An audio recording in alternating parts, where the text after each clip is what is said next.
Buenas tardes o buenas noches, dependiendo de dónde estés en el globo.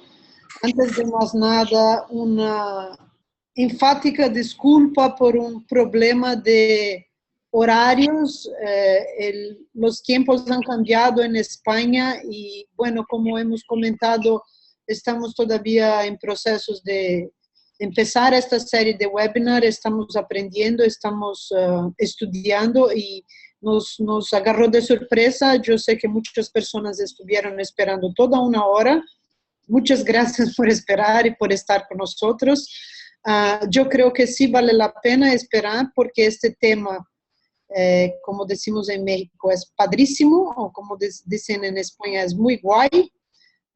Y es nuevo, es novedad, nadie sabe. Existen muchos mitos, muchas cosas repetidas, muchas cosas sueltas, muchas cosas sin fundamento sobre el tema de DMT y ayahuasca.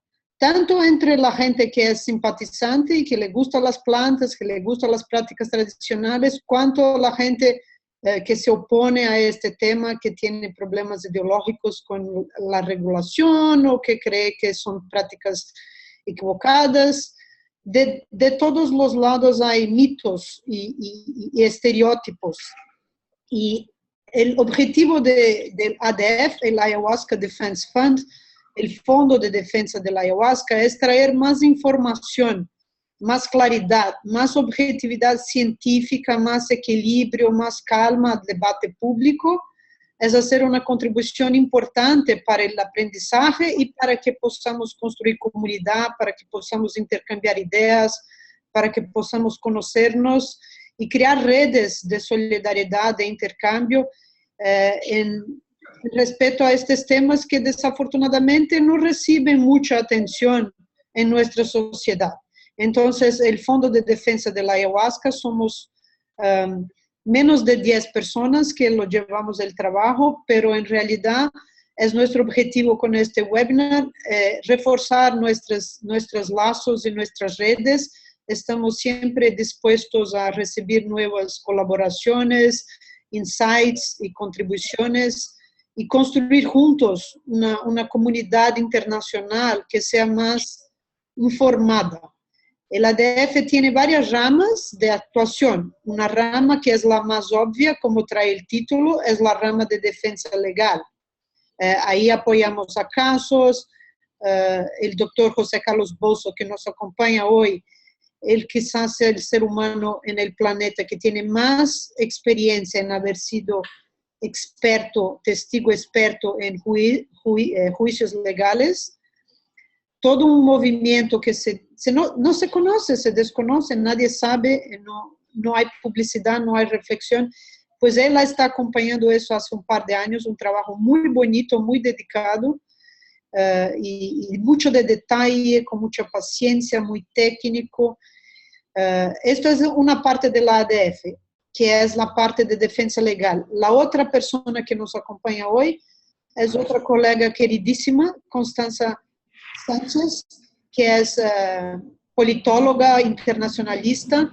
También lleva un trabajo fuertísimo de años trabajando no solo en la frente de defensa de los casos legales, en el día a día, contestando correo, apoyando a las víctimas, a los abogados, a la gente que está, a los familiares, pero también con una reflexión sólida y sustantiva sobre todo el tema de los tratados de drogas, las convenciones de las Naciones Unidas, los detalles legales, los retos, las sutilezas, las semánticas de las definiciones legales.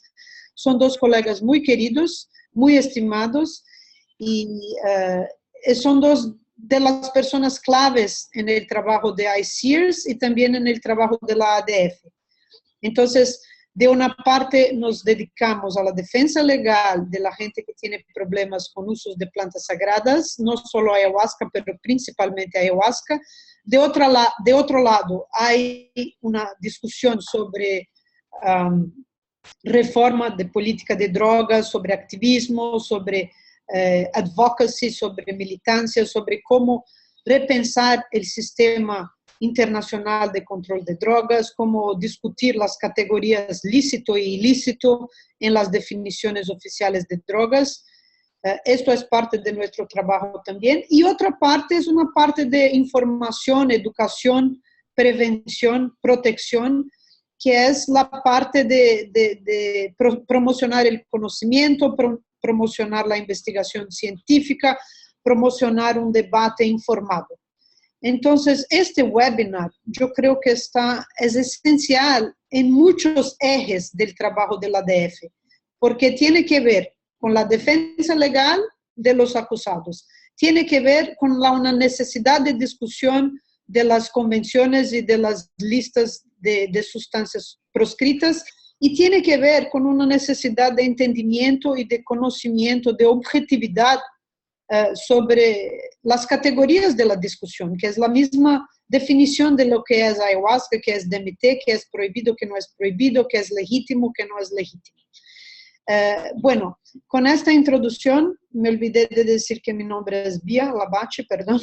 Yo soy, también voy a dar unas opiniones en la parte final. Les explico cómo va a ser la dinámica.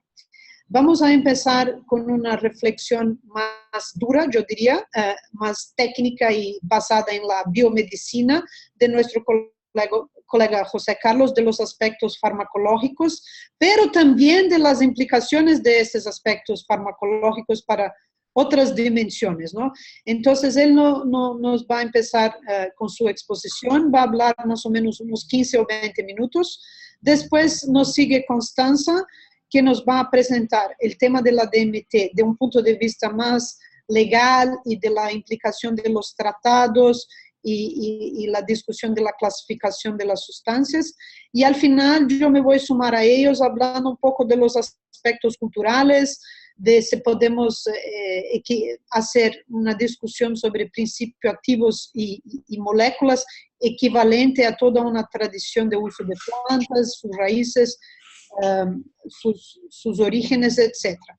Al final, después que hablemos todos nosotros tres, vamos a seleccionar preguntas. Yo les cuento que el botoncito eso que tiene abajo con Q&A es el mecanismo por lo cual se va a dar las preguntas. Olvídense de raise your hand y olvídense del chat. Por donde voy a leer las preguntas es el Q&A. También les ruego una disculpa en anticipación que no vamos a poder leer todas las preguntas. Existe una selección y esto es por temas pragmáticos. La duración de nuestro webinar es de 1h30. Otra vez una disculpa por el retraso. Unas gracias por toda la gente que está en España en estos horarios, que ya es tarde, más de lo que habíamos planeado originalmente. Y con eso yo termino mi introducción y paso la palabra para mi estimado colega y amigo José Carlos Bozo. Bueno, Bia, muchas gracias por tu amable introducción. Es cierto que creo que voy a adentrarme en terrenos bastante técnicos. Trataré de que sean lo menos arduos posible. Y, bueno, partir de una premisa básica, ¿no? Pues, claro, ayahuasca y DMT comparten el que la ayahuasca contiene DMT, pero esto no lo hace sustancias equivalentes desde un punto de vista ni farmacológico, ni farmacodinámico, ni farmacocinético. Es como comparar la morfina con el opio, o sería como comparar el THC con el cannabis. Es decir, la complejidad de la ayahuasca como compuesto es pues, quizá mucho mayor que la complejidad de la DMT como sustancia pura. Y bueno, voy a hacer una presentación en PowerPoint para tratar de aclarar mejor los términos. Empezaré con, bueno, pues con una introducción básica que probablemente pues ya todos conozcáis. A ver, aquí.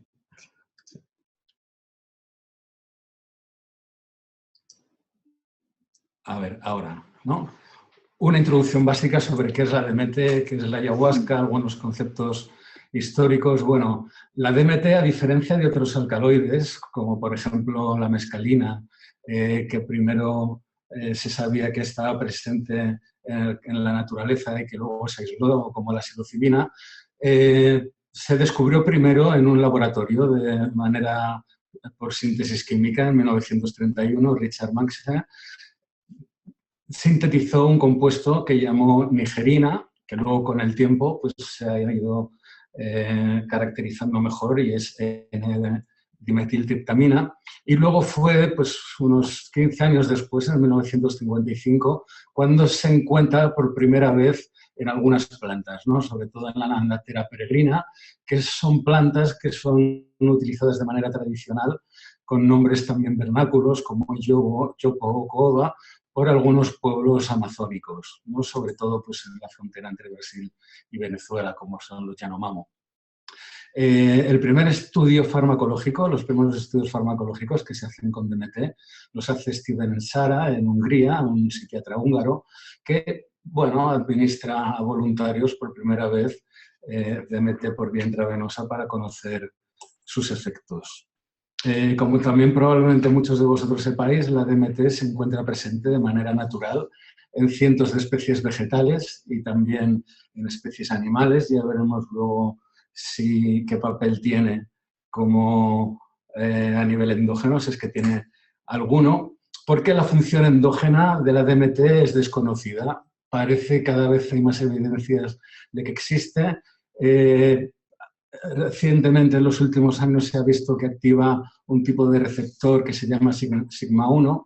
No es el receptor responsable de sus efectos psicológicos, que serían los receptores 5-HT2A, pero sí que es un receptor que puede estar involucrado en algunas enfermedades, sobre todo de tipo autoinmune y neuroinflamatorias, con lo cual pues, tiene un potencial médico que está por explorar y que parece bastante interesante. Y también, aparte de actuar sobre los receptores 5-HT2A, actúa sobre otro tipo de receptores que se llaman 5-HT1, que son los receptores sobre los que actúan los fármacos antidepresivos. Antes se pensaba que los fármacos antidepresivos ejercían su acción modulando los niveles de serotonina, y hoy cada día hay más evidencias de que lo que hacen es producir neurogénesis, es decir, producir nuevas neuronas en determinadas áreas cerebrales, sobre todo hipocampo y corteza prefrontal,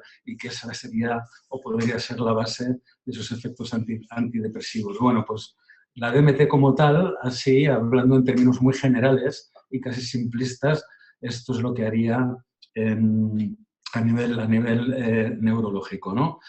Hay evidencias de por lo menos 2000 años de uso de DMT, sobre todo las primeras evidencias provienen del norte de Chile, del desierto de Atacama, en el que aquí se ve pues, bueno, algunas parafernalias encontradas para esnifar DMT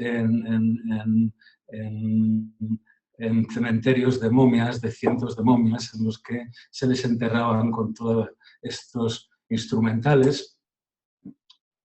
Y que si alguno visita, pues, por ejemplo, el Museo de Arqueología de Chile, pues podrá verlos tal y como fueron excavados y están allí presentes, ¿no?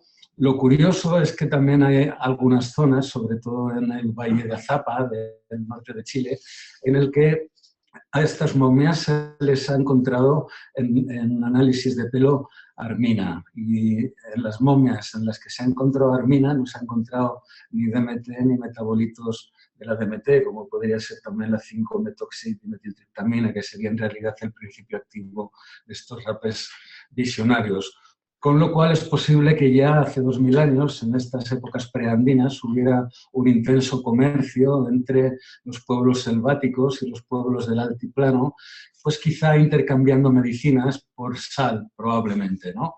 Aunque esto es una especulación. El hecho de que la decocción con Banisteriopsis capi pues produzca estos efectos purgativos, pues quizá era una medicina que servía para desparasitar aquellas personas en las que la ingerían con fines medicinales. La ayahuasca, pues ya lo sabemos todos, ¿no? La ayahuasca es tanto el nombre de la liana como, que se llama Banisteriopsis capi, como cualquier decocción a la que se añade dentro de este preparado de Banisteriopsis capi pues cualquier planta de tipo medicinal, dependiendo de las zonas, de las diferentes zonas, dependiendo también pues, de los diferentes curanderos, chamanes o vegetalistas, pues se adicionan a la decocción de Banisteriopsis capi pues otras plantas. Quizá la más popular que ha llegado a Occidente con la internacionalización de la ayahuasca ha sido la adicción de Psychotria viridis, probablemente porque, bueno, pues los primeros usos de ayahuasca que se expandieron internacionalmente provenían de las iglesias ayahuasqueras en las que pues, la fuente principal de adicionar de Banisteriopsis capi es la Psychotria viridis, ¿no?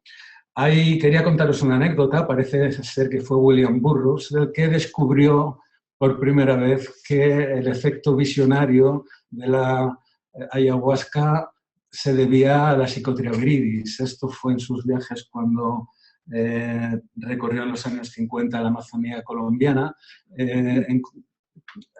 Fue en colaboración con Richard Evans Schultes el que le puso en contacto con algunas culturas y uno de los chamanes pues, fue el que le explicó que era la adición de Psychotria viridis la que producía este efecto visionario, algo que luego Richard Evans Schultes en uno de los artículos reconoce esta aportación de William Burroughs al conocimiento que se tiene sobre, pues quizá la forma más peculiar que conocemos hoy día la ayahuasca. Como sabéis también, pues las beta-carbolinas que están presentes en la Banisteriopsis capi, principalmente armanina y tetrahidroarmina, es lo que permite que la DMT presente en la Psychotria viridis no sea destruida en el tracto gastrointestinal y pueda llegar al cerebro produciendo sus efectos, ¿no?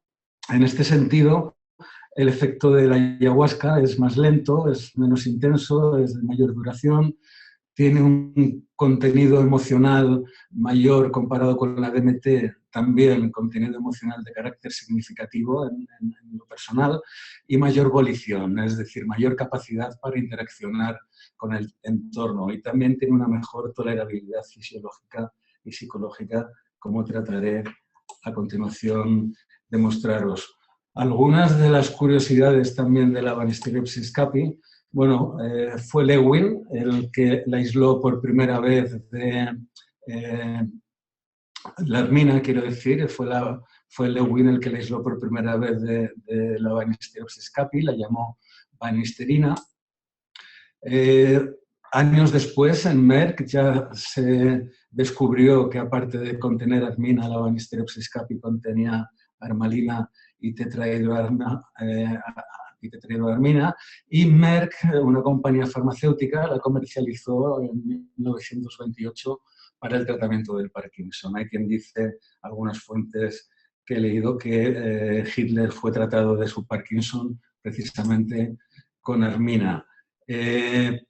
El uso que se ha hecho para el tratamiento del Parkinson con armina, aquí os he puesto un artículo de un grupo de investigación de colaboradores brasileños y peruanos, en el que demostraron por primera vez, ya se sabía que la armina tenía este efecto antiparkinsoniano, pero decidieron, en vez de administrar armina purificada, administrar a pacientes con Parkinson un producto en el que estaba presente, bueno, una decocción de Banisteriopsis en el que estaban presentes todos los compuestos presentes en la armina.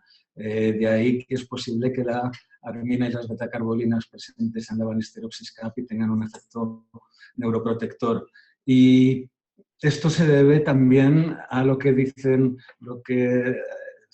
algunos investigadores y que, bueno, pues quizá no va en la dirección en la que hoy la industria farmacéutica suele operar, que es buscar compuestos puros y aislados que vayan sobre una diana terapéutica concreta. Bueno, para la mayoría de enfermedades se desconoce la fisiopatología específica y este efecto entourage, que se llama, o efecto séquito, en el que diferentes compuestos presentes en una planta cooperarían entre sí para producir un efecto diferente y mayor al de los compuestos o los diferentes compuestos por separado. Esto es lo que vinieron a demostrar en este artículo que os presento y que también se ha visto con otros compuestos, ¿no? En general, no todas las plantas tienen sus principios activos que cooperan entre ellas, porque algunas otras tienen productos tóxicos, como sería, por ejemplo, el caso de la Peganum narmala, que aunque contiene los mismos alcaloides que la Banisteriopsis capi, también contiene algunos alcaloides que tienen cierta toxicidad. Entonces, el efecto entourage solo sería aplicable a algunas plantas concretas, ¿no?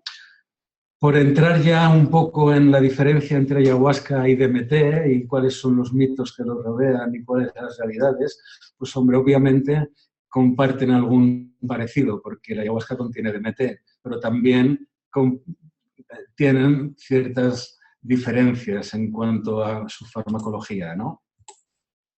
Por ejemplo, lo primero que se da por hecho, parece que el efecto de la ayahuasca es porque son los imados presentes en la Banisteriopsis la que bloquearía la MAO endógena impidiendo la degradación de la DMT. Bueno, en un estudio que hicimos hace 2 o 3 años, en el que por primera vez administramos DMT, o se administró DMT por vía oral y se comparó por la vía fumada, pues las barras azules indican efectos psicológicos, pues en algunas escalas que miden efectos subjetivos, como somatestesia, afecto, percepción, cognición, volición o intensidad, o también en una escala que mide experiencias cumbre, pues unidad interna, unidad externa, sensación de sacralidad, trascendencia de tiempo y espacio. Bueno, aquí se ve, ¿no?, donde la DMT por vía oral pues efectivamente no produce efecto, mientras que la vía fumada sí que lo produciría.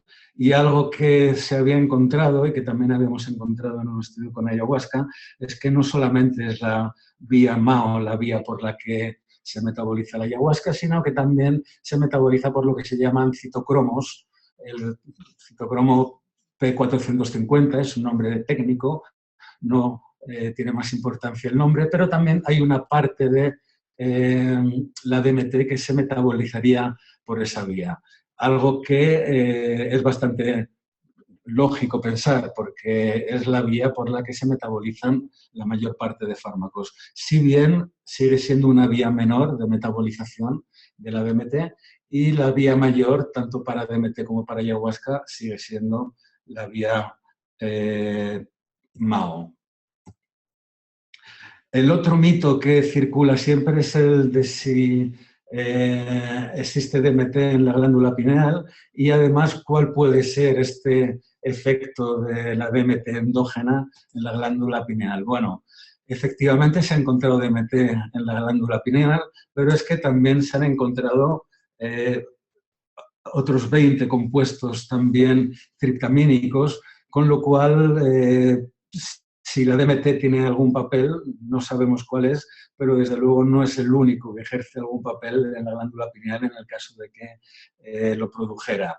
El descubrimiento se ha hecho, lo que aún estamos muy lejos de saber qué implicaciones puede tener. Desde luego, estas implicaciones que se le han atribuido, ¿no?, como que es la responsable pues, probablemente de las experiencias oníricas, de los estados cercanos a la muerte y de todos estos efectos tan dramáticos, pues es muy difícil desde un punto de vista psicológico o incluso farmacológico atribuirlo debido a la complejidad de los procesos cognitivos que implican a un único compuesto que además se produce de manera muy marginal en nuestro cerebro.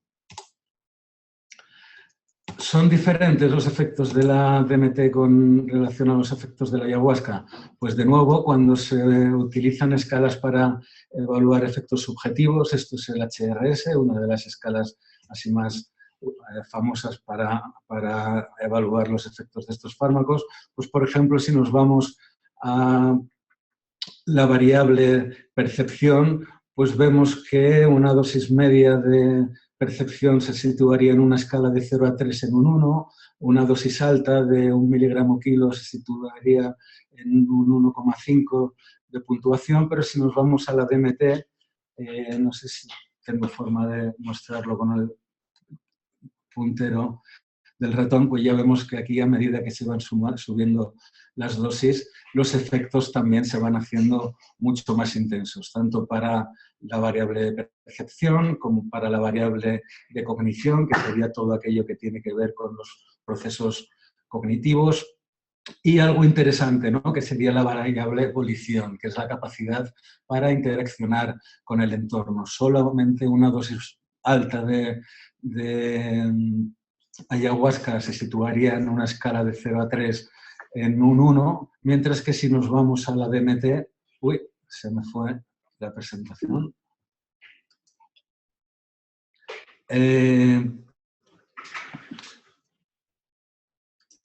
Perdón. Simplemente una dosis ya bajita de 0,05 miligramos por kilo de peso de DMT se situaría al nivel de una dosis alta. Es decir, los efectos son parecidos, pero la intensidad con la que se producen es muy diferente. No solamente tanto en cuanto a intensidad, sino en cuanto a duración de los mismos. Si nos vamos a algunas escalas, podemos verlo, lo que se llaman VAS, que son adjetivos a los que a las personas se les pregunta por el efecto. Vemos que en el caso de la ayahuasca se tarda hasta 2 horas en conseguir efectos pico en la mayoría de las variables, mientras que para la DMT el efecto pico se produciría de manera inmediata para ir disminuyendo progresivamente. Algo que me gustaría contar y que es muy interesante es que, por ejemplo, en la variable Drunkard, que sería lo más parecido a sentirse como borracho, las personas puntúan muy bajita en esta escala. Y, sin embargo, en la escala de estimulado, los efectos son bastante intensos. De hecho, bueno, creo que me estoy pasando de tiempo. En algunos estudios que se hicieron también comparando ayahuasca con anfetamina, bueno, pues porque ambos compuestos tienen cierto poder como potenciadores cognitivos, lo que se vio es que algunos sujetos, sobre todo con dosis bajas de ayahuasca, eran incapaces en un estudio ciego de diferenciar los efectos de una sustancia con los de otros. Y esto, preparando ayer la presentación, fue una sorpresa que me llevé porque estaba viendo los efectos del primer estudio que hizo Jordi Riba en 2003, comparándolos con los efectos en las mismas variables que publicamos con Rafael, otro colega brasileño, utilizando la misma ayahuasca en el mismo contexto de laboratorio, y para la mayoría de las variables los efectos que encontramos en este artículo de 2012 eran en casi todas las variables el doble que lo que se encontró en este estudio de 2003. Es decir, la verdad es que estamos todavía en un punto de investigación farmacológica bastante incipiente y basta que ni siquiera cambiara el contexto de laboratorio y que simplemente cambiaran los sujetos para que los efectos sean bastante diferentes, ¿no? Pregunto por el estrés, porque tanto con DMT como con ayahuasca se ha visto que la ayahuasca produce aumentos de cortisol. El cortisol es la hormona principal del estrés. ¿Y esto por qué es importante? Porque las experiencias tanto con ayahuasca como con DMT pues no dejan de ser un tipo de experiencias estresantes que puede estar relacionado con la aparición de efectos adversos en personas que tienen una dificultad en gestionar el estrés. Con respecto a la tolerancia, igual, si nos fijamos en estas variables de intensidad, somatoestesia, efecto y tal, vemos que la DMT, igual que la ayahuasca, a dosis repetidas no produce tolerancia, por lo menos en los efectos psicológicos. Sí que parece que hay cierta tolerancia en los efectos cardiovasculares, ¿no? Aquí igual, ¿no? En la gráfica de la derecha vemos que los picos que se alcanzan de DMT cuando se administran cada media hora en dosis intravenosas pues prácticamente son idénticos, ¿no? Y en cuanto a efectos subjetivos globales, pues esto es un poco más de lo mismo. Es una gráfica más difícil de entender porque, bueno, pues cada autor presenta los resultados de manera diferente, pero aquí se ve, por ejemplo, ¿no?, cómo las puntuaciones para DMT en esta escala que digo de 0 a 3 se situarían por encima del 1,5 y a dosis equivalentes de ayahuasca en estas mismas puntuaciones, pues sería difícil llegar a esas mismas puntuaciones. Es como si los efectos en estas variables de la ayahuasca fueran en cuanto a intensidad la mitad, pero prolongados mucho en el tiempo. Por último, quería contar un par de estudios que se han publicado recientemente. Claro, la ayahuasca hasta ahora, el conocimiento que tenemos es de estudios de laboratorio o de estudios en los que hemos evaluado a usuarios en contextos rituales, sobre todo en contextos de iglesias religiosas, esto de iglesias ayahuasqueras. Pero un estudio que ha hecho un análisis de todas las urgencias por intoxicación con ayahuasca desde 2005 a 2015 en Estados Unidos, encontró 538 casos de avisos por reacciones adversas. Algunas de estas reacciones adversas, en el caso concreto del 5%, necesitaron incluso intubación. Es decir, a medida que la ayahuasca se va popularizando y que la DMT se va popularizando, es cuando empezamos a encontrar efectos adversos que antes no encontrábamos. Esto es otra revisión que también hicimos Rafael y yo, esta recién publicada, en la que hicimos toda una revisión de episodios psicóticos en los que encontramos casos tanto tras el consumo de ayahuasca, incluso en contextos controlados, como de consumo de DMT en contextos recreativos. Y no todos los casos tenían antecedentes o familiares o personales de trastornos psiquiátricos. Bueno, creo que al final me he pasado el tiempo. También hay un par de ensayos clínicos que se acaban de publicar en los que parece prometedor el uso de ayahuasca en el tratamiento de la depresión mayor. Y por último, hay una serie de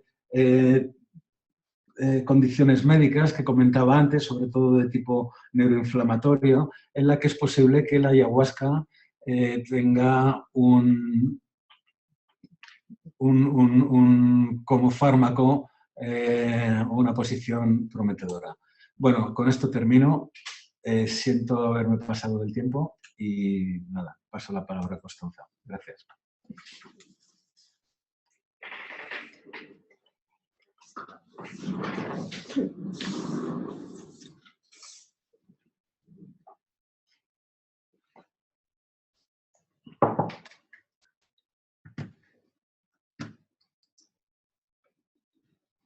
Hola.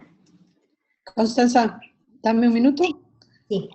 No, nada más quería agradecer a José Carlos y señalar rápido para que la gente se acuerde para la discusión que tenemos al final, dos puntos importantes. Uno es que él está diciendo que existe DMT de manera natural en cientos de especies vegetales y animales. Pero la pregunta es, ¿cuál es la implicación de eso para pensar que la DMT es o no es peligrosa? Y la otra es que sí hay DMT, pero todavía no sabemos por qué. Entonces, estas son dos preguntas para nuestro debate, porque tienen que ver con los mitos que circulan. Yo quería agradecer a José Carlos por su exposición, decir que estamos abiertos a poner artículos online para la gente que necesite y, bueno, agradecer a Constanza y darle la palabra. Gracias. Muchas gracias, Bea, y un saludo para todos y muchas gracias por acompañarnos esta tarde en este webinar sobre mitos y realidades de la ayahuasca y el DMT. Bueno, yo os voy a hablar de un tema un tanto diferente, aunque bastante relacionado, que es algunas reflexiones sobre, bueno, desde el punto de vista legal y político que tienen una incidencia sobre la ayahuasca, sobre la DMT y también aclarar algunas diferencias de algunas confusiones que hay en este respecto. Una primera reflexión que me surge después de escuchar a José Carlos es que en general las decisiones políticas que llevan a una determinada regulación legal de las sustancias psicoactivas en general, no solamente la ayahuasca, es que en general pues, no están basadas en la evidencia científica necesariamente, sino que hay otro tipo de consideraciones que entran en juego y que a veces tienen un peso mayor. Bueno, para organizar un poco estas reflexiones que tienen un carácter bastante general, desde este punto de vista legal y político, me gustaría cubrir, bueno, primero las razones por las que la ayahuasca se ha entremezclado con el control de drogas y cuáles son las particularidades y las implicaciones de que se enmarque en este ámbito en concreto. También cuál es el lugar o las diferencias entre el tratamiento que hace el régimen internacional de control de drogas de la ayahuasca por un lado y del DMT por otro, lo cual me va a llevar también a introducir algunos apuntes sobre los orígenes y las características de este sistema internacional de control de drogas y haciendo un énfasis particular en el lugar de las plantas tradicionales en este sistema. Y bueno, todo esto lo voy a hacer apuntando también de manera muy breve a algunos casos nacionales y también a otros marcos normativos que no necesariamente son el marco de control de drogas, sino que tienen bueno, una relación pues, con los derechos indígenas, con la cuestión del patrimonio cultural o el derecho a la libertad religiosa. Y bueno, y terminaré con unas reflexiones y sobre el que yo creo que es el desafío más importante que tiene la ayahuasca a nivel legal y político. Esta reflexión, y por aquí voy a arrancar, me gustaría explicarla en el contexto actual de globalización de la utilización de la ayahuasca, porque creo que es interesante explicar la legalidad y las decisiones políticas no tanto como algo estático, sino como un proceso social que es fruto de decisiones políticas, pero también de visiones, de concepciones, de intereses, de valores, y cuál es este conjunto de consideraciones que han dado lugar a que la ayahuasca se enmarque en esta categoría de droga de abuso por contener DMT, como seguramente todos sabréis, y cómo se ha llegado a reducir una práctica cultural tan compleja a un solo elemento, que es a una determinada molécula, un principio activo, que es la DMT, y cómo de esta manera se desliga las plantas, la utilización que se hace de las plantas tradicionales, se desliga de las prácticas que se desliga, ¿no? Su regulación de las prácticas en las que se produce su consumo. Entonces, una reflexión sobre el contexto en el que nos encontramos ahora y cómo afecta a la legalidad de la ayahuasca. Si consideramos que las prácticas relacionadas con la ayahuasca tienen una larga trayectoria en grupos humanos, pero hace relativamente pocas décadas que hablamos de globalización. De globalización de la utilización de la ayahuasca. Encontramos múltiples evidencias de esta globalización. Fundamentalmente, hemos asistido en los últimos años a este proceso en el que la ayahuasca sale de su contexto original y es conocida y utilizada por cada vez más personas, por personas de un perfil cada vez más distinto y con múltiples propósitos rituales, religiosos, terapéuticos, etc. Esta globalización ha llevado a un intercambio cultural, si se pudiera esperarse, o algunas personas podrían esperar que haya dado lugar a una banalización de la utilización de la ayahuasca, pero realmente podemos decir que este intercambio cultural entre tradiciones indígenas, usos religiosos, prácticas occidentales, no han llevado a esta banalización, sino a un mestizaje muy rico y muy diverso. Esta globalización se ha producido de cierta forma que conlleva una serie de implicaciones, y es que estas prácticas tradicionales han salido de su contexto y han ido a parar a lugares que podríamos considerar no tradicionales o no nativos, ¿no? A diferencia de otras sustancias, como por ejemplo los hongos psilocibes, en el caso de la ayahuasca se exporta no solo la ingestión, entre comillas, de la bebida, sino que se exporta también todo el ritual que la acompaña. Entonces se puede establecer una línea muy clara, una diferencia muy clara entre la utilización, el uso ritual y ceremonial de la ayahuasca con el uso recreativo que se hace de otras sustancias que clásicamente han estado incluidas en el sistema de control. Estos nuevos contextos a los que llega la ayahuasca pues se caracterizan por considerar que las sustancias que alteran la mente son peligrosas, son estigmatizadas, se consideran un problema social, un problema para la salud, y la solución que encuentran los estados, fundamentalmente, y las sociedades, es la prohibición y la criminalización. Entonces, la ayahuasca se enmarca en este contexto en el que su utilización no encaja en las categorías o en las concepciones tradicionales sobre las que se formulan, se producen y reproducen las políticas de drogas.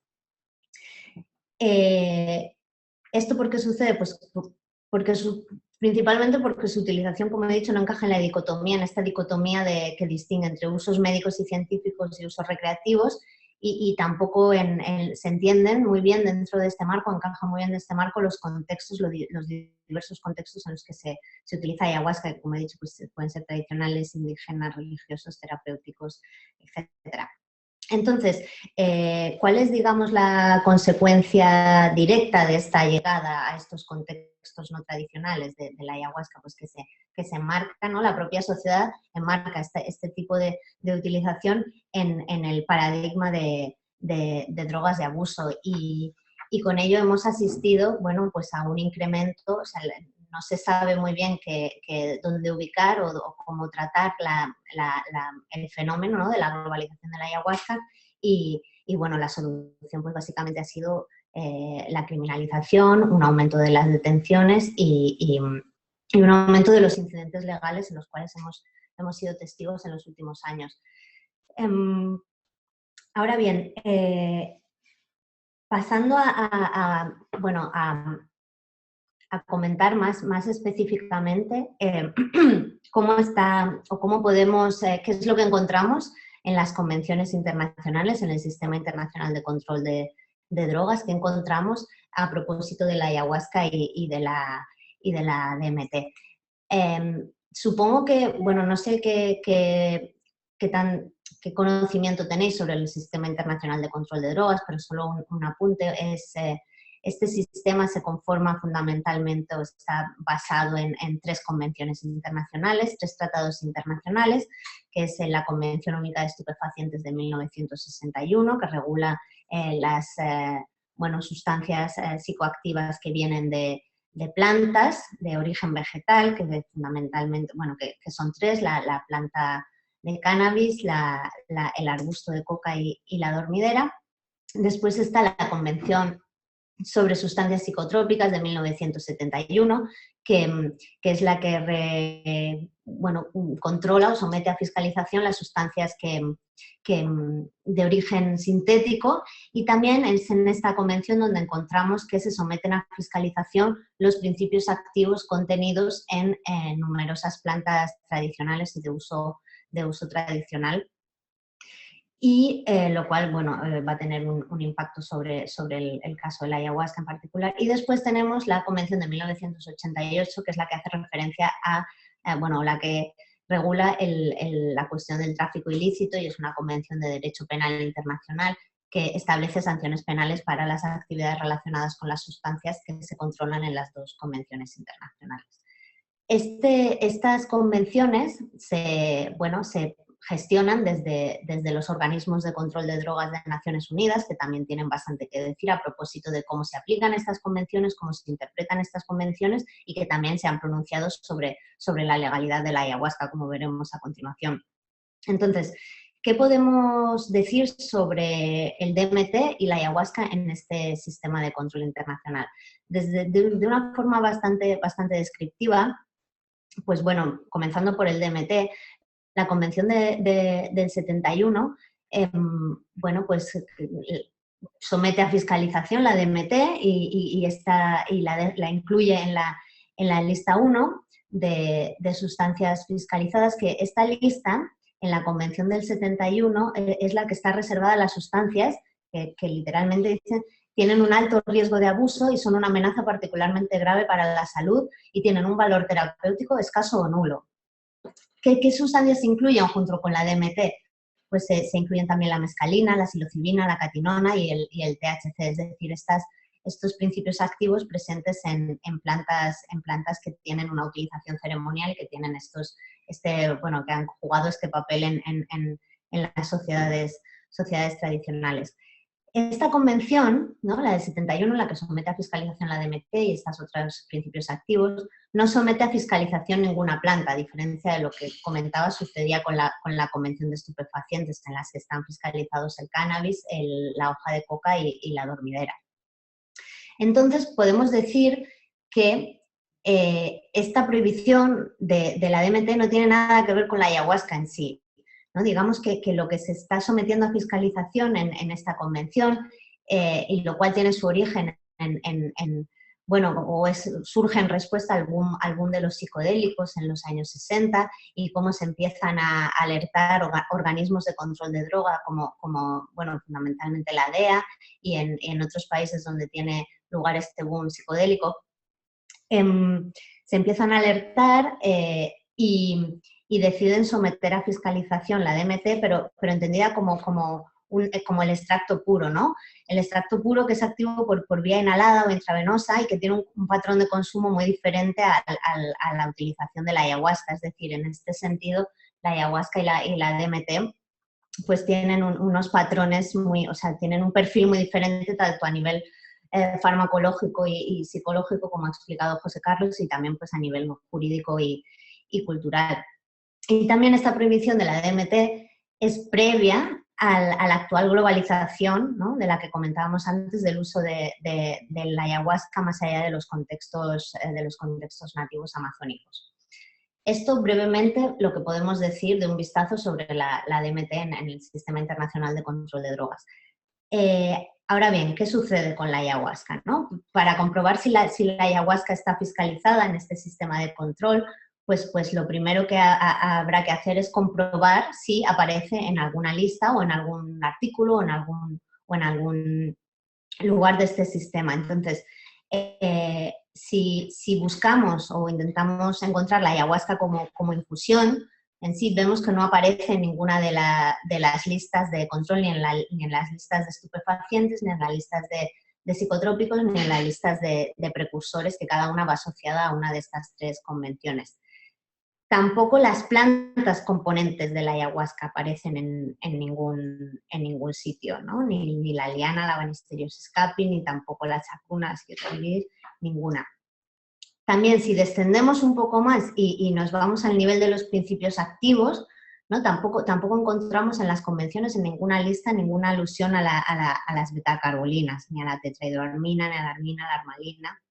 Pero sí que encontramos, como hemos comentado antes, que la DMT, que es el principio activo de la Psychotria viridis, sí que está contenida en esta lista 1 y, bueno, es la responsable de estas propiedades visionarias de la bebida. Entonces, en primer lugar, tenemos el hecho de que la DMT está fiscalizada en esta lista 1. Además, en el artículo 1 de la Convención del 71, pues aparece la definición de preparado, ¿no? Y esta definición de preparado lo que dice es literalmente que cualquier solución o mezcla que en cualquier estado físico contenga una o más sustancias psicotrópicas, ¿no?, deberá, de acuerdo con el artículo 3, deberá estar sujeto a las mismas medidas de fiscalización que la sustancia psicotrópica que contenga, ¿no? Entonces, estos dos hechos pueden y suelen, ¿no?, llevar a la conclusión de que la ayahuasca como infusión tradicional es una sustancia sometida a las medidas de fiscalización más estrictas, ¿no?, al igual que la DMT. Pero, de acuerdo con los propios organismos de control de drogas y con la Junta Internacional de Fiscalización de Estupefacientes, que recientemente, en 2 ocasiones, en sus informes anuales, que estos son unos informes anuales que la Junta publica donde establece un poco el panorama, cuál es el panorama mundial del cumplimiento de los convenios internacionales, pues tanto en el año 2010 como en el año 2012, pues la JIFE declaró explícitamente que ninguna planta ni ningún preparado vegetal que contiene sustancias sometidas a fiscalización en esta lista 1 de la Convención del 71 se puede entender que está sometido a fiscalización. Entonces, la JIFE ha sido muy clara en este sentido de que la ayahuasca no está sometida a fiscalización. Ahora bien, también lanzó como un segundo mensaje, ¿no? Un segundo mensaje que es como, esto no quiere decir que a nivel nacional los estados no puedan decidir libremente si fiscalizan o no en sus ordenamientos jurídicos internos la ayahuasca o cualquier otro preparado o cualquier otra planta. Entonces, aunque no sea cierto que a nivel internacional se considere que la ayahuasca es un preparado, sí que es verdad que a nivel nacional se ha llegado a esta conclusión en diferentes ocasiones. Y así los tribunales supremos de varios países, como Estados Unidos, Holanda y Canadá, pues sí que han llegado a la conclusión de que la ayahuasca es un preparado de DMT y que como tal pues está sujeto a las medidas de fiscalización más estrictas que contiene el artículo 7 de esta convención del 71. Entonces, ¿qué es lo que ha sucedido? Pues que estos dos hechos, ¿no? Esta cuestión de la fiscalización de la DMT, así como la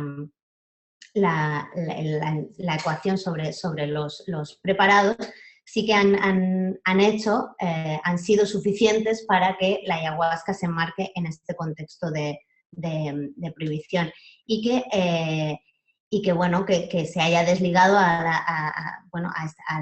la planta de las prácticas en las que, o sea, del contexto en el que se produce su utilización. Entonces, podemos decir que esta tendencia a considerar o a tratar la ayahuasca como una sustancia controlada o como si fuera equivalente a la DMT, pues es incorrecta, es desinformada y que, bueno, supone o es la consecuencia, ¿no? de los estados que tratan de ajustar o de buscar fórmulas para equilibrar las percepciones que se tienen en estos contextos no nativos sobre el consumo de drogas y los nuevos usos y en constante evolución, nuevos usos de la ayahuasca.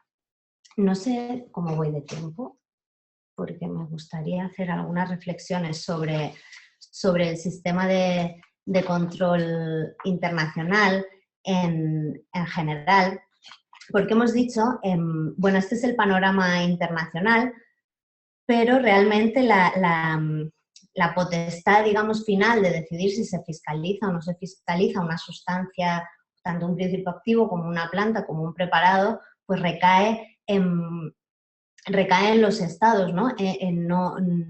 Entonces, a nivel internacional, esta es la situación, pero luego encontramos que a nivel nacional, pues cada estado ha decidido o puede decidir qué rumbo tomar a propósito de si fiscalizar o no la ayahuasca o si de considerar o no la ayahuasca como una sustancia fiscalizada. Entonces, en este sentido, es interesante bueno, hacer una reflexión, yo creo, o al menos una reflexión muy general sobre este sistema de control de drogas, porque en general las políticas de drogas son, aunque los problemas relacionados con el fenómeno de las drogas son muy diferentes en cada país, en cada región, incluso en cada ciudad, en general las recetas que se han aplicado han sido muy parecidas en todos los países, ¿no? Las políticas nacionales de control de drogas son muy homogéneas, por ejemplo, en el sentido en el que no establecen demasiadas diferencias entre las diferentes sustancias, entre los diferentes contextos, entre los diferentes tipos de usos, sino que se rigen por el principio fundamental de que el consumo, la producción y el comercio de sustancias psicoactivas debe limitarse a fines estrictamente médicos y científicos. Y el resto de usos debe ser perseguido y eliminado en aras pues, de la salud moral y física de las personas, del bienestar de la humanidad y de la seguridad de los estados. El resto de usos, en este caso, pues incluye los usos recreativos y también con matices por los usos rituales y religiosos tradicionales indígenas. Una cuestión que me parece muy relevante destacar, porque creo que es un poco el origen de todo, es ser conscientes de que estas sustancias no siempre han estado sometidas a control. La prohibición es algo relativamente nuevo en la historia de la humanidad, data de principios del siglo XX, casi de antes de ayer. Y es importante también tener presente que la prohibición es fruto de un conjunto de decisiones políticas adoptadas en un momento concreto de la historia y en base a percepciones muy específicas, percepciones en su mayoría de los países occidentales más poderosos, y no solo producto de la percepción sobre las sustancias en sí, sino también de consideraciones de tipo político, económico o geoestratégico, y, por qué no, también de dominación sobre unas personas sobre otras y sobre determinados territorios sobre otros territorios. Entonces, la clave es que se introducen, ¿no?, a partir de este inicio del sistema de control, que data de 1909, 1912, cuando se empieza la preocupación internacional por la cuestión del opio en China, pues se introducen controles políticos y jurídicos sobre sustancias que hasta ese momento eran reguladas mediante controles sociales tradicionales o informales.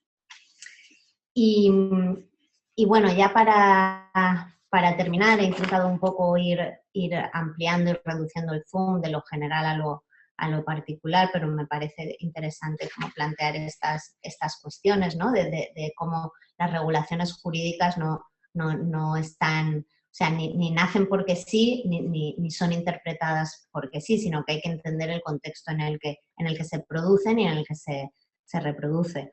Pero bueno, recapitulando un poco y volviendo a enfocarnos en el tema más específico que nos ha traído hoy aquí, pues podemos decir, bueno, que la DMT sí que está fiscalizada, bueno, bajo el Sistema Internacional de Control de Drogas, y todas las legislaciones nacionales que han ratificado estas convenciones, que son prácticamente todas, creo que es alrededor de 183 estados, es decir, prácticamente a nivel universal.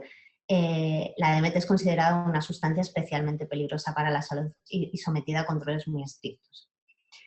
Esto es diferente en el caso de la ayahuasca, que no se encuentra fiscalizada, como hemos visto, según los convenios internacionales, no aparece en ninguna lista, no puede ser considerada un preparado de DMT de acuerdo con lo que dice la propia Junta Internacional de Fiscalización de Estupefacientes, pero sí algunos ordenamientos jurídicos nacionales pues pueden apuntar en otra dirección, bien porque prohíben específicamente la ayahuasca y sus plantas y sus componentes, como es el caso de Francia, o bien a través de jurisprudencia, ¿no?, que ha fallado en un sentido en el de considerar que la ayahuasca sí que está sometida a fiscalización, o también por el hecho de permitir determinadas utilizaciones, por ejemplo el uso religioso, dejando fuera de la legalidad otro tipo de usos de la ayahuasca. Entonces, la conclusión principal o general de la legalidad de ayahuasca versus DMT es que están reguladas de manera diferente. La DMT entra claramente en el marco de fiscalización de drogas, pero la ayahuasca puede caer ahí, pero también bebe o se regula de acuerdo con otros marcos normativos y políticos, como relacionados, por ejemplo, con la protección de determinadas prácticas culturales o de determinados derechos indígenas, también la protección como patrimonio cultural, como sucede en Perú, y también relacionado con la libertad religiosa, con la legalidad del uso religioso, como sucede en Brasil, por ejemplo. Entonces, como desafío o conclusión importante, pues creo que es importante, o sea, que es necesario echar un vistazo atrás, ver cómo se ha producido este proceso, porque parece necesario revertir este proceso, ¿no?, histórico, es decir, sacar a la ayahuasca de este marco de drogas de abusos e introducirla o consolidarla allá donde ya está en otro tipo de marcos políticos y normativos, ¿no?, que conseguir que las políticas públicas y las regulaciones integren la importancia de la tradición, de la cultura, de la religión en la vida de las personas. Y con esto yo ya creo que doy por concluida mi intervención. Muchas gracias por vuestra atención y cualquier duda que os surja, pues comentamos ahora. Gracias, Constanza. Me olvidó de decir en la presentación de Constanza que ella ha ganado un par de premios, incluso su doctorado ha ganado un premio de la Reina. Es una colega brillante. Tanto José Carlos como Constanza han hecho exposiciones muy densas. No sé qué tal les parece a la gente. A mí son densas. Espero que la gente pueda comprender. Y si no puede comprender también, quédense atentos que estamos publicando varias newsletters y algunos blogs, algunos posts en nuestro blog. Las principales ideas estamos buscando maneras de difundir. También quiero invitar a todos que vayan a Psychedelic Science.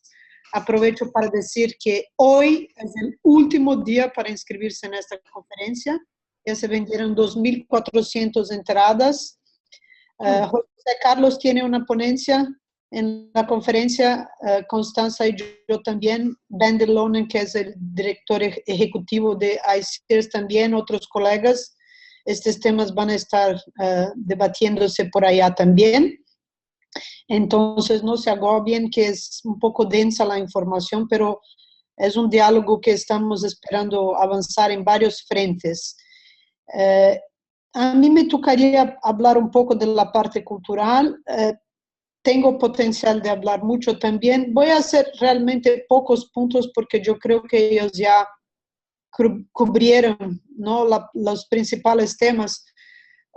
Lo que voy a destacar un poco como mi rol como antropóloga es traer un poco, quizás otra vez un poco lejos la discusión, para un apuntamiento general, ¿no? Existe una especie de entendimiento que es un poco compartido entre personas de diversas áreas, que cuando vas a estudiar drogas o consumo de sustancias psicoactivas, para entender el fenómeno tendrías que llevar en cuenta tres aspectos. Uno es el más evidente, el obvio, que es el aspecto, la sustancia, la droga, estamos hablando de qué familia, de qué sustancia, cuál es la concentración, cuál es la forma de ingestión.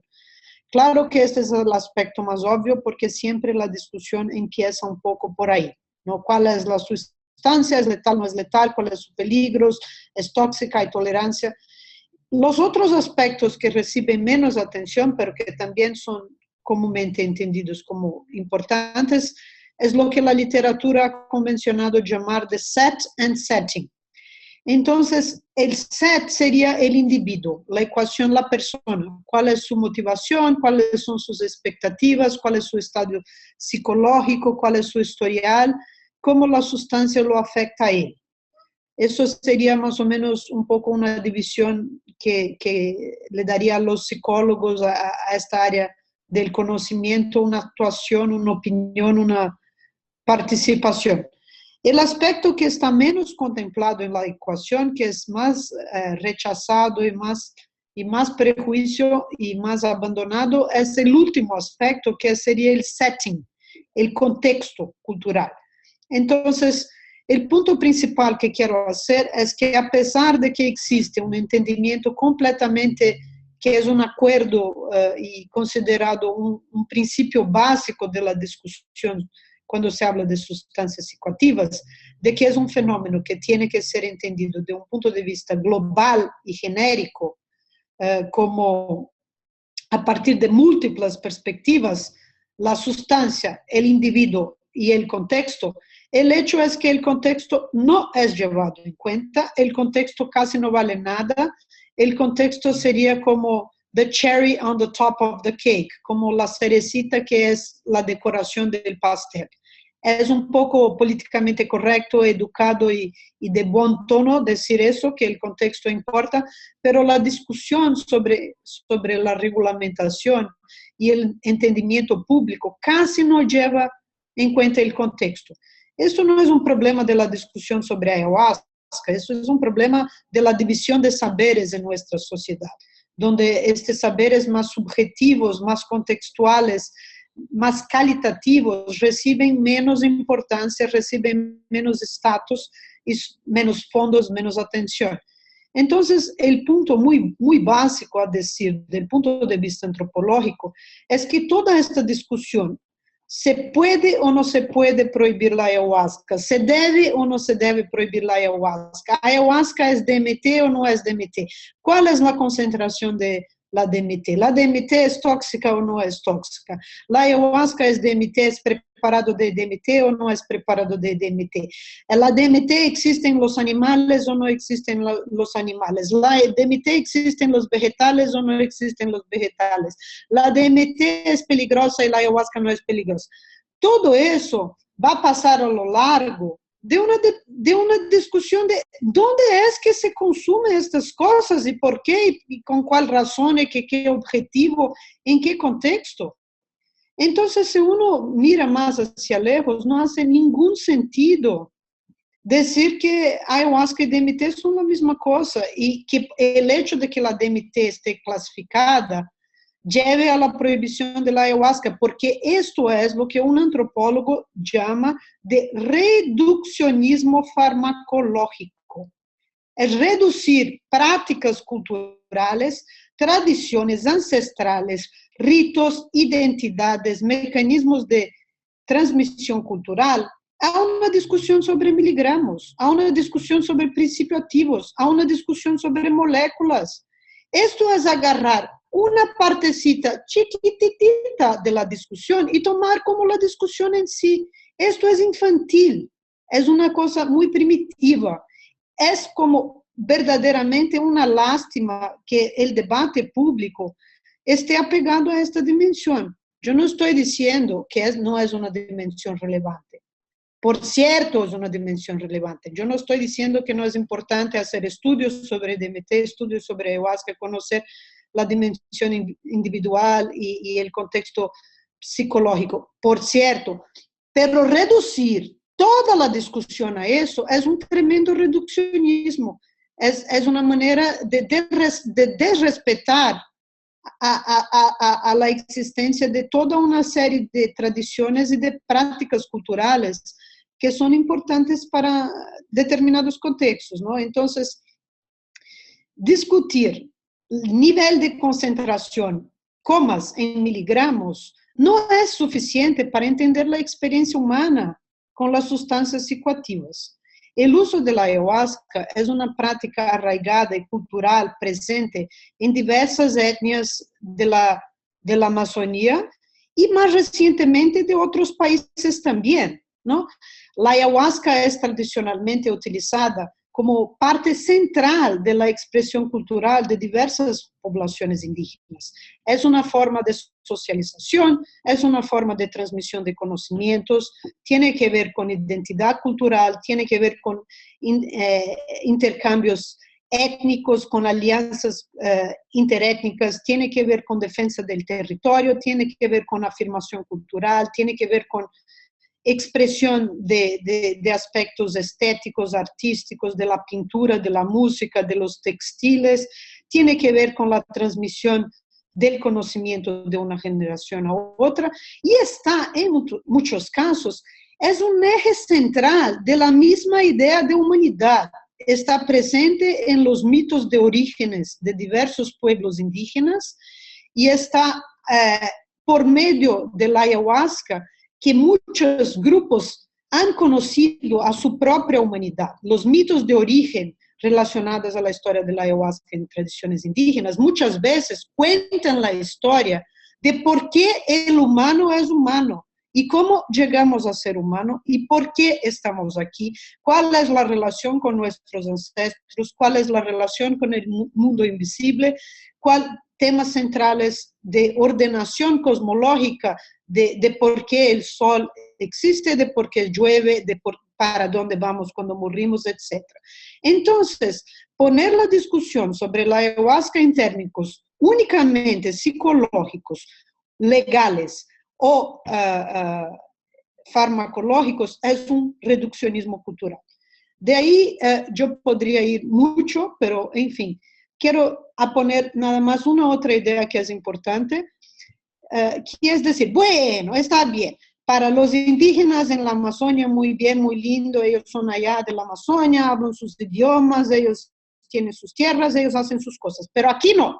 Aquí ya es complicado porque aquí ya es otra cosa, entonces está bien, dejamos a los indígenas que hagan sus cosas porque al final de cuentas mejor no nos metemos, que también son un poco primitivos, mejor nos alejamos, pero entre nosotros aquí es otra historia. Bueno, esto es otra forma de reduccionismo tremenda, porque esto implica en varios presupuestos igualmente problemáticos, cuestionables y llenos de sutilezas. Por ejemplo, para dar un ejemplo muy sencillo, y no voy a llegar en una discusión muy filosófica de cómo se define lo que es indígena en nuestras sociedades, de los retos legales, ¿no? O de problemas de identidad cultural. Vamos a pensar un país como Brasil. Ahí el norte de Brasil está la Amazonia. La ayahuasca sale de la Amazonia en sus modalidades cristianas, que son apropiaciones cristianas cristianizadas de prácticas de origen indígenas, porque las religiones de ayahuasca de Brasil, como el Santo Daime y la UDV, hacen una combinación del chamanismo ameríndio con aspectos cristianos y a veces del esoterismo europeo o de influencias afro-brasileiras, etc. Una vez que estas prácticas migran de fuera de ciudades como Rio Branco, o Manaus, o Porto Velho, que son en las capitales de las ciudades amazónicas para ciudades fuera de la Amazonia, existió en Brasil esta discusión. Está bien allá por el Amazonas, pero aquí en São Paulo no. Está bien allá que hacen no sé qué en Manaus, por no sé dónde los caucheros, los pobres, pero aquí en Rio de Janeiro o Brasilia no. Entonces esa discusión se va desdobrando infinitamente. Está bien en São Paulo, está bien en Rio de Janeiro, pero no en Barcelona, pero no en Madrid, pero no en San Francisco, pero no sé dónde. Lo que se saca de ahí es que las prácticas culturales no tienen un territorio fijo. La cultura es dinámica, la cultura está en transformación constante, la cultura es constantemente un intercambio, un flujo, un movimiento.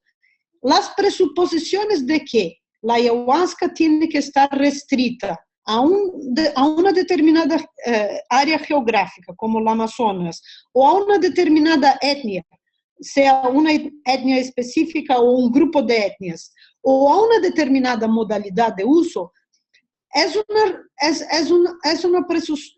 un presupuesto falso, irrealista y autoritario y abusivo, porque no encuentra reflexo en la realidad.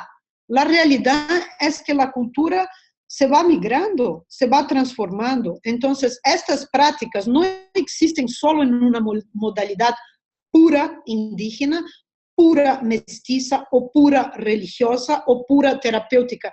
Son una serie de modalidades con una serie de características que son más híbridas y complejas de un imaginario que pone como original y auténtico un uso indígena y todo lo demás una perversión y un desvío.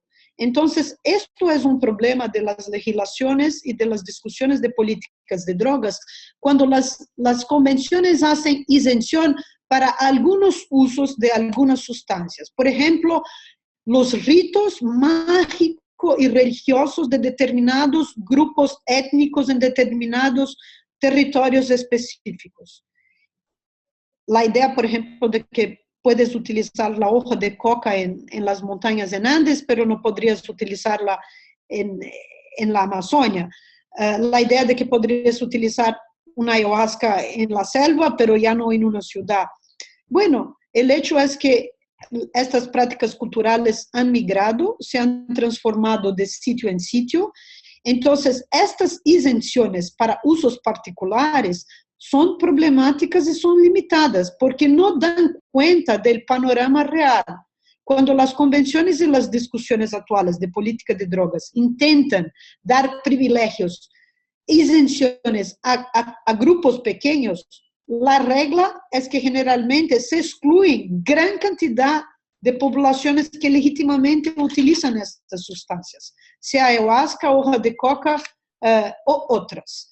Y para terminar, quiero hacer un último punto, que esta ambigüedad entre ayahuasca y DMT es una ambigüedad que tenemos que tener mucho cuidado, porque esta ambigüedad las personas les gustan manipular en diferentes direcciones.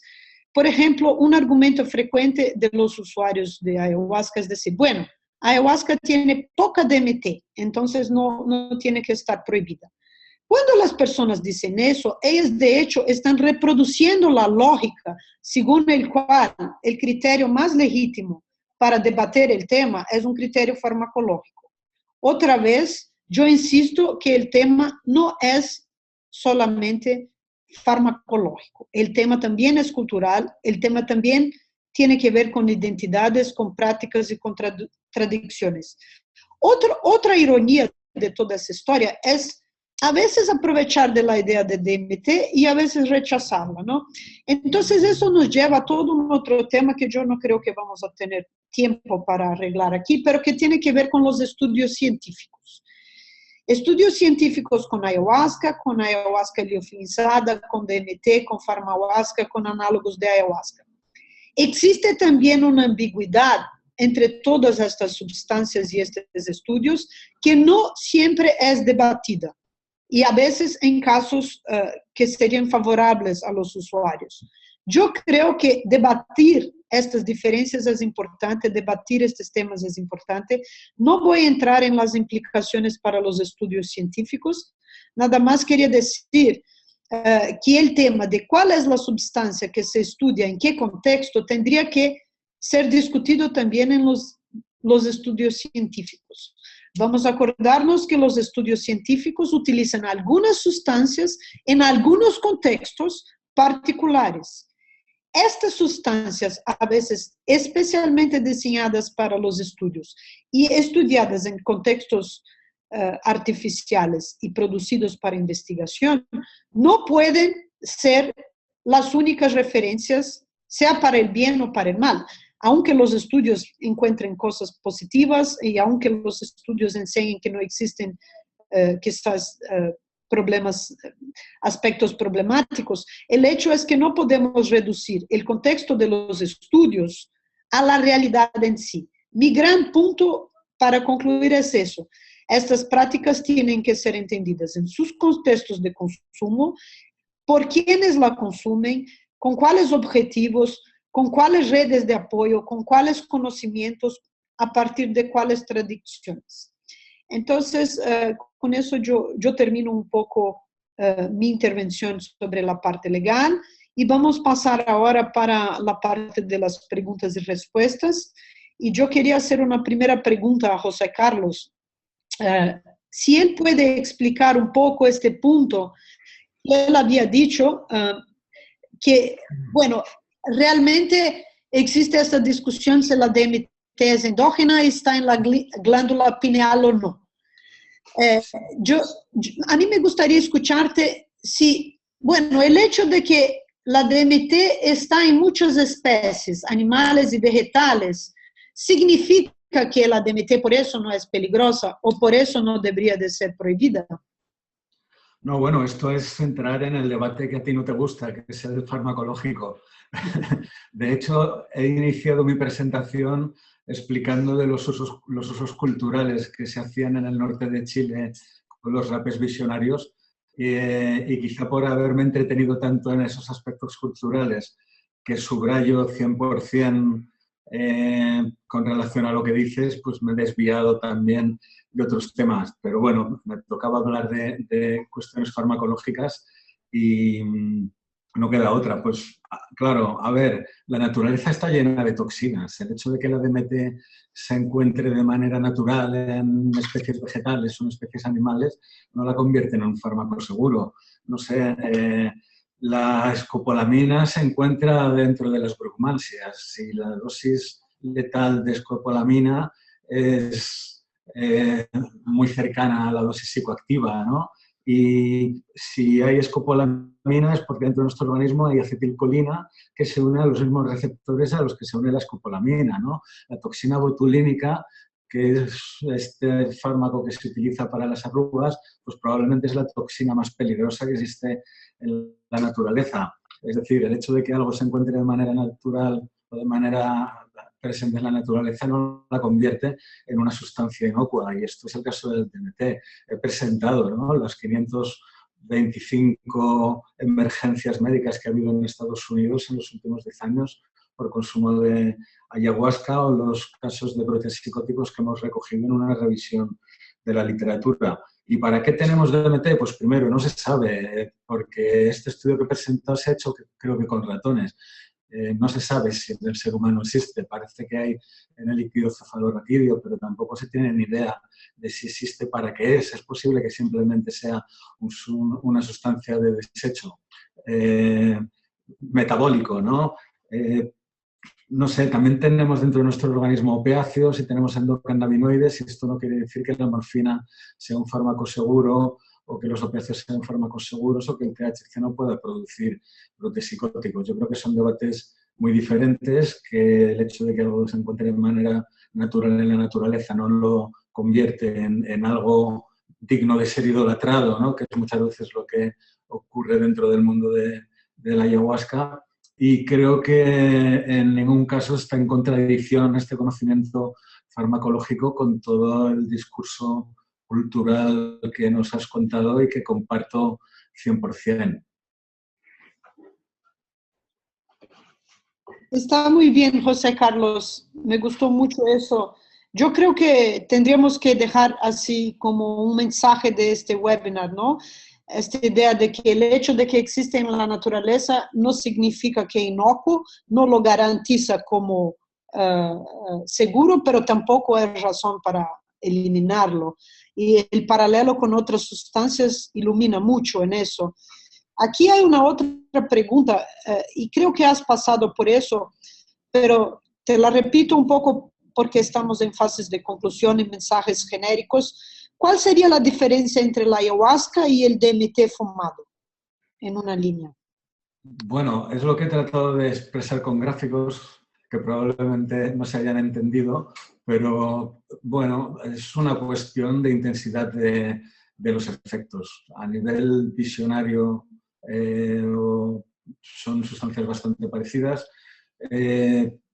Lo que pasa es que entrar también a diferenciar qué es ayahuasca y qué es DMT es lo que decía al principio de mi intervención.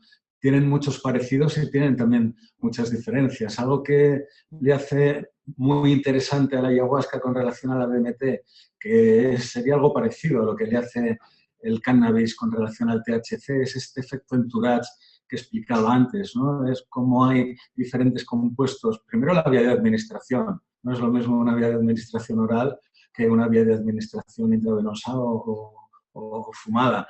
Y luego, pues los diferentes compuestos que están presentes en la liana y que están presentes en las diferentes fórmulas.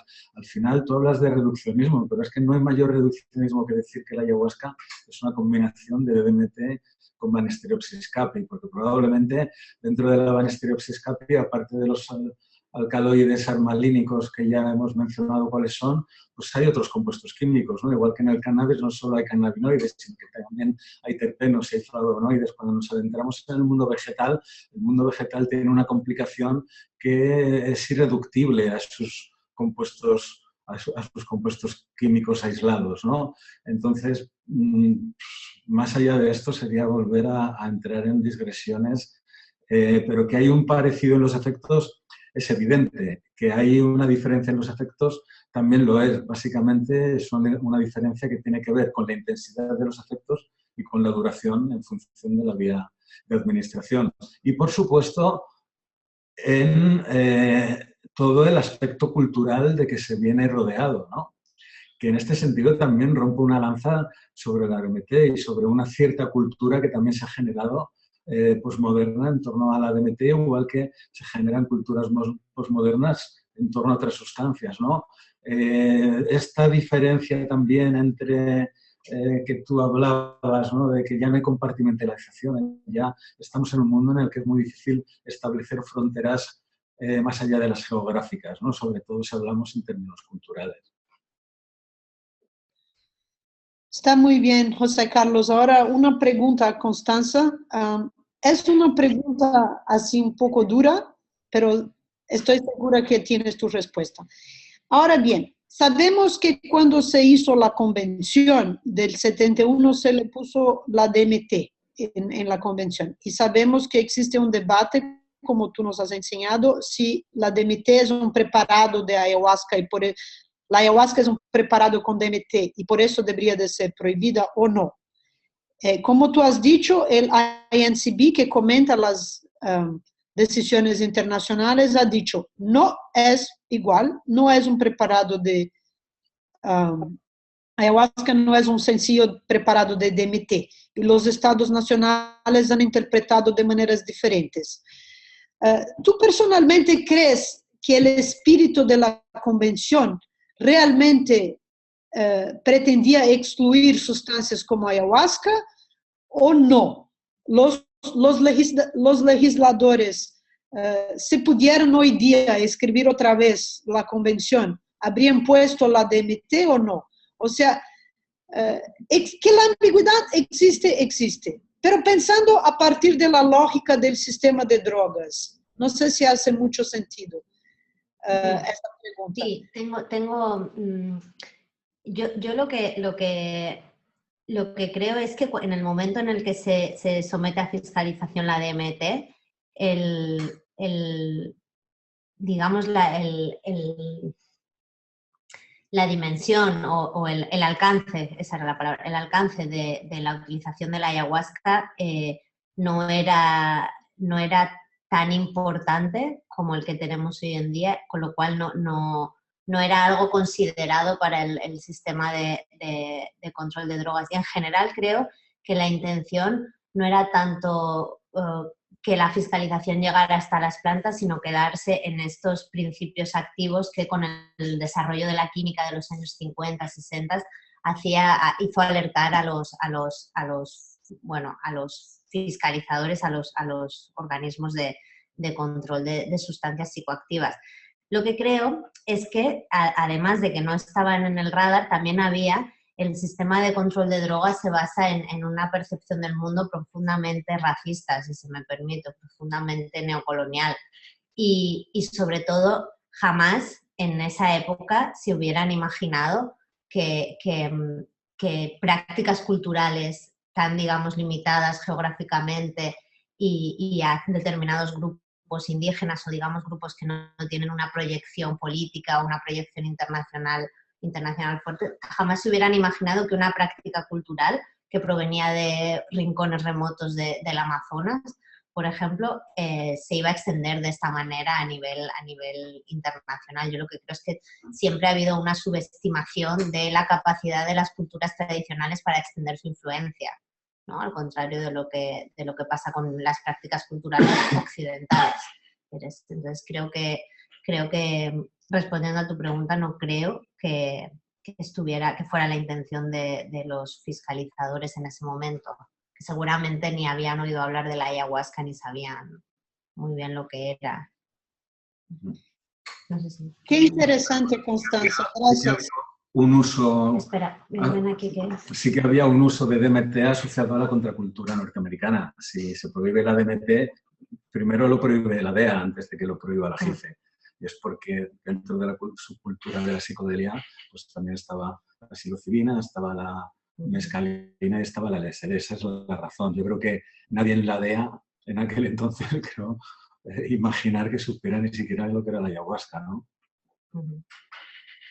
Bueno, yo creo que este es otro punto muy interesante y son muchos temas, ¿no?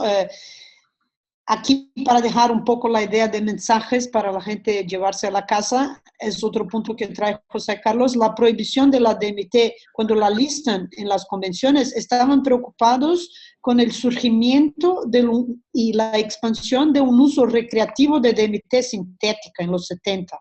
Es de ahí que surge toda la discusión. Entonces, es una otra manera de decir que hay que entender el contexto, ¿no?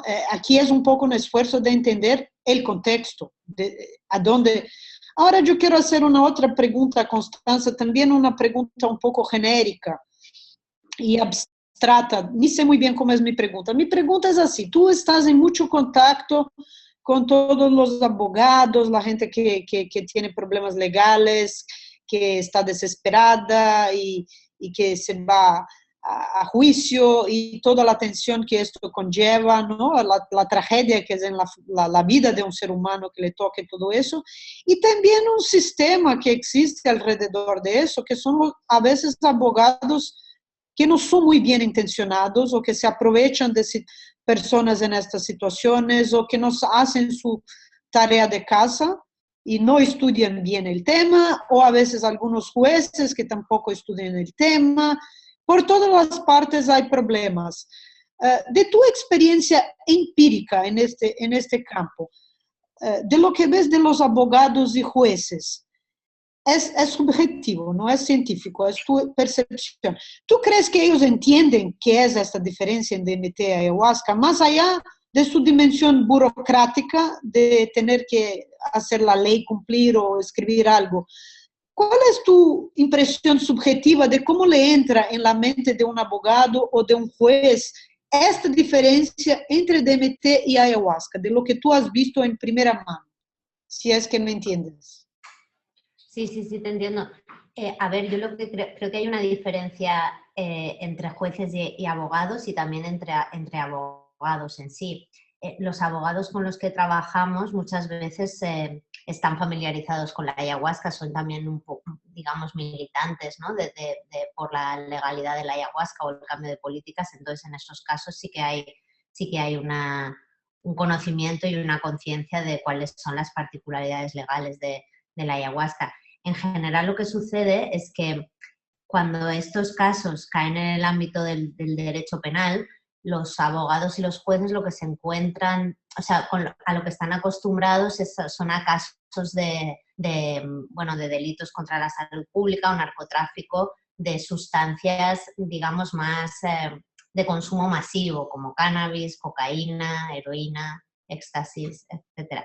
Entonces, de entrada les cuesta entender que esta sustancia, o que la ayahuasca es diferente y les cuesta aprender este contexto cultural y estos significados que tiene la utilización de la ayahuasca y que la hace muy, muy diferente a otras sustancias de consumo recreativo.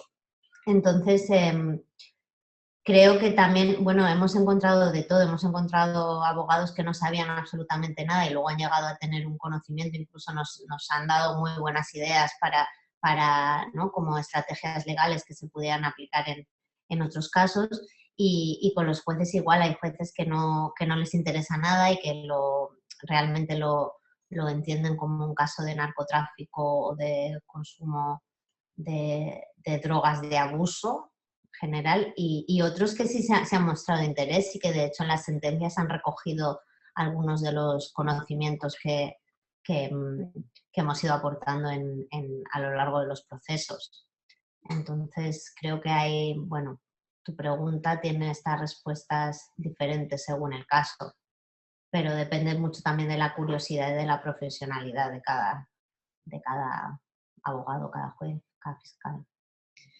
Está muy bien, vamos a terminar entonces en esta nota más positiva, enseñando que hay una diversidad de entendimientos, a veces por mala voluntad, a veces por ignorancia, a veces por pereza o falta de curiosidad, y nos toca seguir haciendo este trabajo, como decimos en portugués, de formiguinha, como unas hormiguitas que hacen su trabajo diario, aclarando, trayendo más objetividad y datos científicos a esta discusión.